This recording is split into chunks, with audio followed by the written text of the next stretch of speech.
This is Political Animals.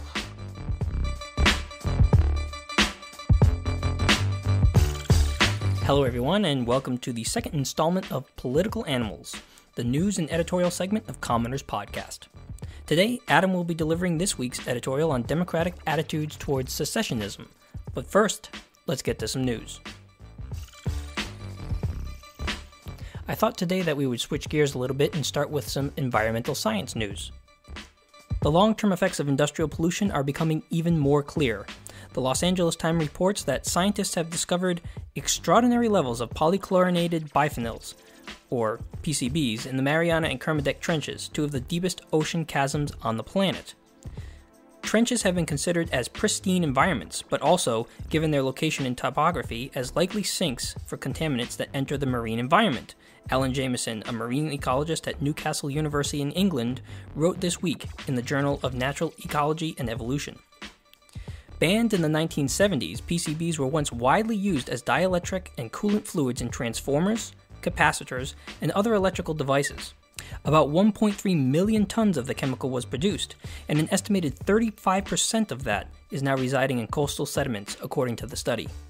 Known as persistent organic pollutants, these contaminants do not degrade naturally and can stick around in the environment for decades. The chemicals bond with bits of plastic and other kinds of organic debris and are transported in air, soil, and coastal waters. They've even been found in the Arctic, far from industrialized areas. While exploring life in the ocean's Hadal Zone, a region 3.7 to 6.8 miles deep, Jamieson and colleagues measured contaminants in tiny shrimp-like scavengers called amphipods. The study found elevated concentrations of contaminants, including flame retardants, in the upper portions of the trenches, about 4.5 miles deep, but amphipods with the most pollutants came from the Mariana Trench, possibly because the chasm is located closer to industrialized regions and beneath the Great Pacific Garbage Patch. Plastic debris and dead animals contaminated with industrial chemicals sink into the ocean, where they're eaten by amphipods. The PCBs and flame retardants found in the trenches can have devastating effects on the hormonal, immune, and reproductive systems, wrote Catherine DeForn, an ecotoxologist at the University of New South Wales, in an article accompanying the study. PCB levels in crustaceans from the Mariana Trench were up to 50 times greater than in crabs from the Liaohe River, one of the most polluted waterways in China, the study found. The disturbing results show that the deep ocean is much more connected to the surface than most people think, DeForn wrote. In future studies, Jamieson said he hopes to determine how these pollutants affect the physiology of deep-sea creatures and their surrounding ecosystem. It seems clear that the long-term effects of industrial pollution will be dire. The effects of these pollutants on the deepest parts of the ocean are still being felt, nearly 50 years after they were banned from use. Well, if you thought that the United States pharmaceutical industry wasn't broken, think again. This week, the FDA approved the drug Deflaza, known generically as Deflazacort, for sale in the United States. The drug, sold by Marathon Pharmaceuticals, is a steroid that has long been used in countries outside the United States to treat Duchenne muscular dystrophy, or DMD. The disease is rare but severe and affects mostly young boys, causing muscle loss in the legs, making it difficult or impossible to walk. The average life expectancy of those with DMD is 26. Deflazacort has been available for years as a generic drug, and sufferers of DMD have been able to import the drug from other countries for an average cost of $1,200 per year. However, that is all about to change. Marathon Pharmaceuticals applied for approval of Deflazacort as an orphan drug, an FDA program meant to encourage the development of treatments for rare diseases that most drug companies would view as unprofitable. Approved orphan drugs enjoy several incentives, including a 7-year period of exclusivity, in which the drug developer essentially has a monopoly of selling the treatment in the United States. Although Deflazacort was already developed, Marathon was granted approval to sell it as an orphan drug. Shortly after the approval, Marathon announced that it would begin selling the drug at a shockingly inflated price, $89,000 per year, with rebates bringing the price down to a mere $54,000 per year. This means that even at the discounted price, overnight, Deflazacort's cost was increased by 4,400%. This prompted Senator Bernie Sanders and Representative Elijah Cummings to write a letter to the executives of Marathon arguing that the company is abusing the orphan drug program. It seems like the increased scrutiny is having an effect, as the company announced that it would delay sales of the drug. The price hike is the latest in a string of high-profile cost increases, including Turing Pharmaceuticals' Daraprim and Mylan's EpiPen. With generic versions of many of these drugs available for much lower cost in other countries, it's not hard to understand why the United States pays nearly twice as much as other industrialized nations on healthcare without drastically better outcomes. Moving now to political news, amid swirling rumors that Russia was considering sending Edward Snowden back to the United States as a gift to President Trump, a spokesman for the Russian government denied any plans to hand over Snowden. International Business Times reports that Press Secretary for the President of Russia, Dmitry Peskov, has, quote, clarified that the issue has still not been discussed with the new administration, while adding that Russian officials are on the fence about whether or not Snowden should be granted Russian citizenship. Quote, no, this issue was not raised. At the moment, it is not among bilateral issues, the presidential spokesperson told reporters Monday, according to TASS news agency.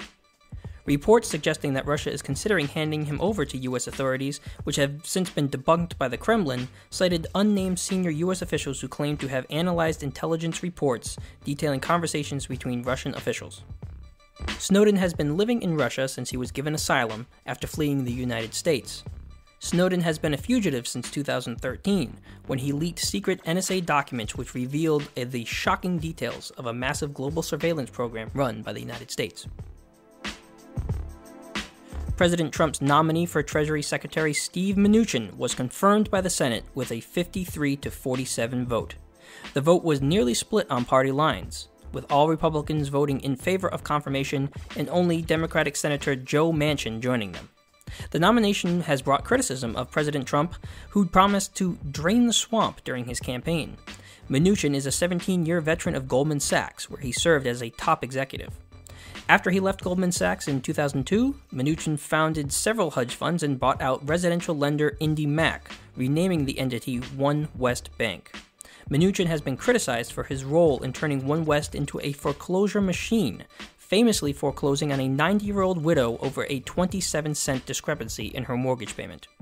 It is unclear in which direction Mnuchin wants to move the Treasury given his lack of public policy history, though he has expressed interest in lowering taxes on high-wage earners and revisiting portions of the Dodd-Frank Act. Also confirmed this week was President Trump's nominee for Secretary of Health and Human Services, Republican Representative Tom Price, by a vote of 52-47.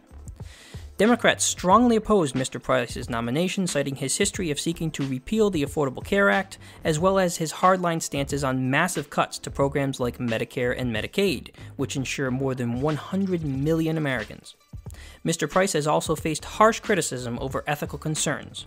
According to CNN, while he was still a sitting congressman, Mr. Price, quote, bought between $1,001 and $15,000 worth of shares last March in Zimmer Biomet, according to the House records reviewed by CNN. Less than a week after the transaction, the Georgia Republican congressman introduced the HIP Act, legislation that would have delayed until 2018 regulations that industry analysts warned would significantly hurt Zimmer Biomet financially once fully implemented. Zimmer Biomet, one of the world's leading manufacturers of knee and hip implants, was one of two companies that would have been hit the hardest by the new regulations that directly impacts the payments for such procedures, according to press reports and congressional sources. After Price offered his bill to provide Zimmer Biomet and other companies relief from the regulation, the company's Political Action Committee donated to the congressman's re-election campaign, records show. Mr. Price is expected to be influential in the repeal and replacement of the Affordable Care Act, which Republicans seek to do this year. It's unclear what this replacement will be, but Price has advocated for replacing the Affordable Care Act with tax credits that could be used to purchase insurance. However, not all of President Trump's cabinet picks were confirmed this week. In a rare victory for the Democratic opposition, Andrew Puzder, the nominee for Labor Secretary, withdrew his nomination on Wednesday amid speculation that he could not secure enough Republican votes to be confirmed. Puzder, the owner of Hardee's and Carl's Jr. fast food chains, has advocated for lower wages for workers, eased taxation and regulation, and lower workplace standards to improve profitability of companies. Puzder was against the raising of the minimum wage, as well as President Obama's increase of the threshold for overtime pay, and he has a reputation of being generally against workers. Democrats and liberals vigorously opposed his nomination, calling Puzder bad for workers and the economy. Many conservatives were against the nomination of Puzder as well, citing his support for the eventual citizenship of undocumented workers. President Trump moved quickly on Thursday to replace his first choice, choosing R. Alexander Acosta, a Florida law school dean and former assistant attorney general for civil rights. Mr. Acosta would be the only Hispanic in Mr. Trump's cabinet. And in perhaps the most explosive story coming out of the United States this week, President Trump's national security advisor Michael Flynn was forced to resign after only 24 days amid controversy surrounding his secret dealings with Russia.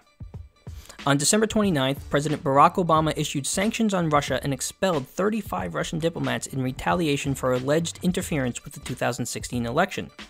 During the transition period between administrations, Michael Flynn spoke with Russian envoy Sergei Kislyak several times, including on the day President Obama leveled the sanctions. Russia did not respond with sanctions in kind, prompting questions as to whether Flynn had made illegal assurances that the sanctions would be lifted once Trump took office. This is a potential violation of the Logan Act, which prohibits private citizens from being involved in United States diplomacy.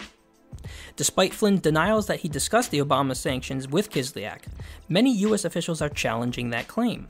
According to records of intercepted calls, much of the conversation was about the sanctions, and Flynn even suggested that Russia should not respond with sanctions of their own.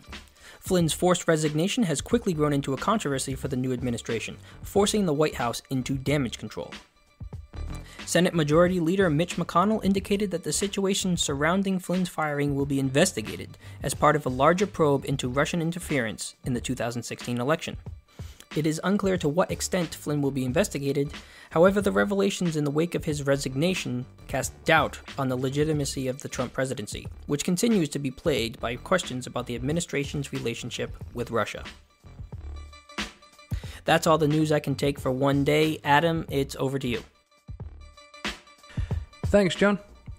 On further Trump-related news, though hardly as hard-hitting as news stateside, the UK government has rejected a petition from the British public calling on the cancellation of the as-of-yet unscheduled state visit by the new US president. The petition, which claimed a state visit would be an embarrassment to the Queen, who would have to host the president herself, was signed by 1.8 million UK residents. The government responds to petitions which receive over 10,000 signatories, and in rejecting this petition, the government states, "This invitation reflects the importance of the relationship between the United States of America and the United Kingdom." Many perceive the state visit and the preceding rejection of this petition as the UK government brown-nosing the new US administration as a necessary evil in the wake of Brexit. Also here in the UK, Thursday next week is voting day for two constituencies widely seen to be litmus tests for the left-leaning Labour Party and its party leader, Jeremy Corbyn. By-elections will be held on the 23rd, after the members of Parliament for the Copeland and the Stoke-on-Trent Central constituencies stood down in what was perceived to be an opportunity to leave the political scene while the going was good. Both Copeland and Stoke-on-Trent were heavy Leave areas in the EU referendum, but were represented by strong Remain Labour MPs. The challenge then, for the Labour Party, is convincing the white working class of Northern England, a solid half of their voting base, that they are the party of Brexit, while not alienating the other half of their core support, the middle class and young professionals of the south of England, which voted heavily for Remain. Labour's primary competition comes from the right-wing party UKIP, which led the charge for an EU referendum and has been positioning itself as the true party of the working class. With internal tension between the broad support bases of the Labour Party and the weakness of the Labour leader Corbyn to define a solid position on Brexit, it may just hand one of the constituencies to UKIP.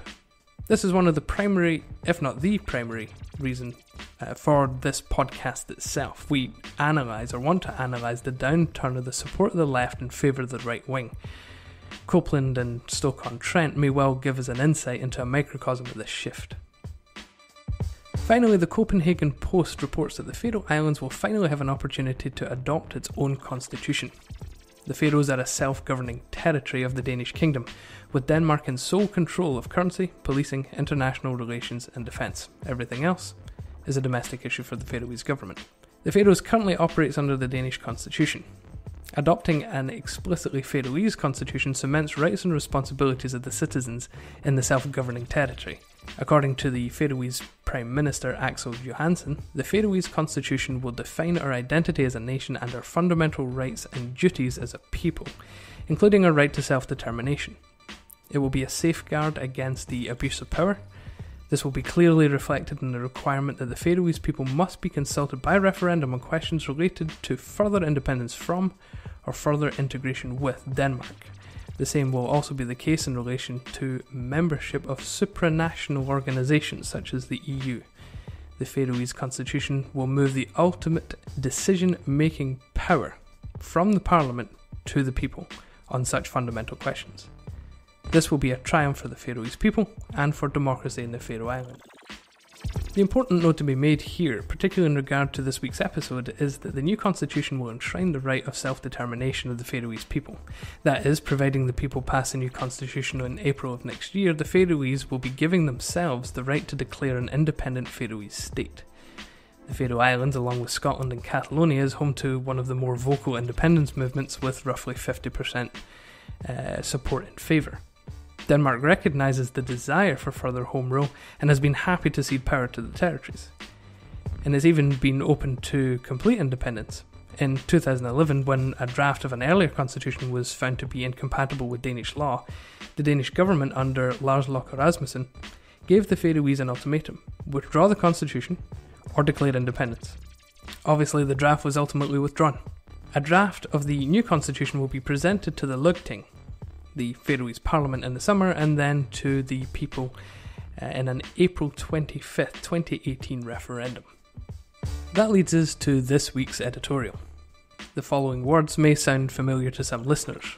We hold these truths to be self-evident, that all men are created equal, that they are endowed by their Creator with certain unalienable rights, that among these are life, liberty, and the pursuit of happiness. That to secure these rights, governments are instituted among men, deriving their just powers from the consent of the governed, that whenever any form of government becomes destructive of these ends, it is the right of the people to alter or to abolish it, and to institute a new government, laying its foundation on such principles and organising its powers in such form as to them shall seem most likely to affect their safety and happiness. Of course, this is the preamble to the American Declaration of Independence, and the beginning of one of the greatest democratic experiments in human history. From this preamble, a nation would grow to such power and strength while maintaining its democratic and liberal, that is small l, values, that it would become both the envy of and the example to the rest of the world. Almost 250 years has passed since those words have been penned, and the world looks much different now from the world of empire and colonial rule. But the truth behind these words should still ring true today for modern Democrats. But there is a contradiction that exists in many states, including the United States, Germany and Spain, in that while they are democracies ruled by the people, they are constitutionally indissoluble unions. That means that no matter the will of the people, no region of that state can legally secede to form a new state. The most obvious example is the secession of the southern states in the US to, quote, institute new government, laying its foundation on such principles and organising its power in such form as to them shall seem most likely to affect their safety and happiness, in this case in the Confederacy. In a second and more contemporary case, we look to Spain and the current independence movement within the Catalonian autonomous region. Spain's posture towards the secessionist movement has been unabashedly aggressive. Former leaders of the regional government are on trial in Barcelona for an illegal referendum in 2014. The Spanish courts have recently rejected a Catalonian resolution to hold a legal referendum in 2017, and the Spanish government is threatened to close schools, the normal voting location in Catalonia, and assume control of the regional police force if such a vote goes ahead. But what gives the right of self-determination to the United States but not to the Confederate States? Or to Spain but not Catalonia? Either it has to be recognised that the United States acted contrary to its own values by initiating the Civil War, or the preamble to the Declaration of Independence is rhetoric to suit the political cause at the time. Problematically for progressives, the preamble enshrines our own values in it, the right to life, to liberty, to the pursuit of happiness. So either we accept the right of self-determination by a political community irrespective of our opinion and the outcome, or we recognise that states in a realpolitik sense cannot be founded on anything other than what is good for the state, meaning that the rights of the individual will always come secondary to the will of the government. Secession is a tricky issue. but I think the answer lies in the eventual outcome or the logical conclusion of secessionism. While listening to another podcast this week, the Dear Hank and John podcast if you're interested, a question was posited to John and Hank regarding what their thoughts were on the direction of nation states. Either the world will ultimately head in a direction that sees all of humanity function under one government, or states will progressively become smaller and smaller until we have many small countries. Out of the two options, the host predicted that eventually humanity will live under a single government, arguing that there is much more that unites us as a human race than divides us. And I actually would take the opposite view.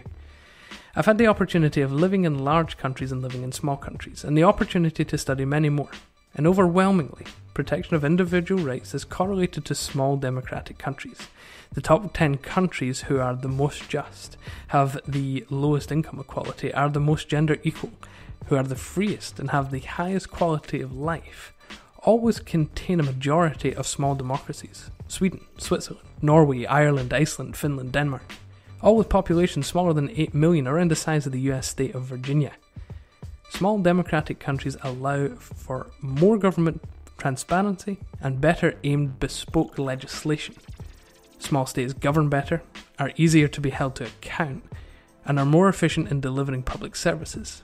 Consider too the opposite end of the spectrum, at which point we'd consider China, India, Brazil, Russia, Indonesia, Bangladesh, and even the United States. Do we expect these countries to be efficient either in governance or in the maintenance of individual rights? So I believe, and I hope, that the world is heading towards smaller and smaller states. My ideal would be small states working in loose networks together on mutually beneficial projects. It's why I'm a progressive civic nationalist. I don't believe that a heavily populated state's government cares efficiently enough about its people. It's why I support independence for the Faroe Islands, for Catalonia, and of course, Scotland.